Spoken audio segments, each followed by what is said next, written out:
இந்த ஒரு ட்ரிக் தெரிஞ்சால் போதும் 10 செகண்ட்ஸில் த்ரெட் சேஞ்ச் பண்ணிடலாம். பார்க்கலாமா? ஹே ஆல், அஸ்லாம் வலைக்கம். This Riya from Riya designer studio. 30 days 30 tailoring டிப்ஸில் இன்றைக்கி டே 3. எப்பவுமே ஸ்டிச் பண்ணிகிட்டே இருக்கும்போது இந்த மாதிரி நூல் வந்து காலி ஆகிடும். அப்போ நம்ம என்ன பண்ணுவோம், இதுலேருந்து எடுத்து நூலை கோர்த்து இது ஃபுல்லாக கோர்த்து லாஸ்ட்டில் ஊசியில் கோர்த்து ஸ்டிச் பண்ண ஸ்டார்ட் பண்ணுவோம். அதுக்கு வந்து அட்லீஸ்ட் ஒரு 1 minute ஆகும்.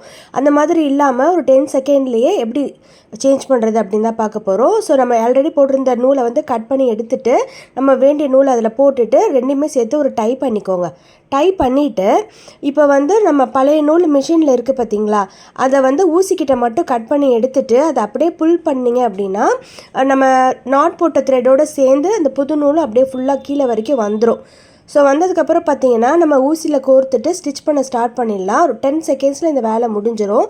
இந்த மாதிரி வீடியோ உங்களுக்கு பிடிச்சிருந்துச்சுன்னா இந்த வீடியோவுக்கு லைக் கொடுத்துட்டு இதே மாதிரி டிப்ஸுக்கு நம்ம பேஜை ஃபாலோ பண்ணிவிட்டு இது தெரியாதவங்களுக்கு ஷேரும் பண்ணுங்கள்.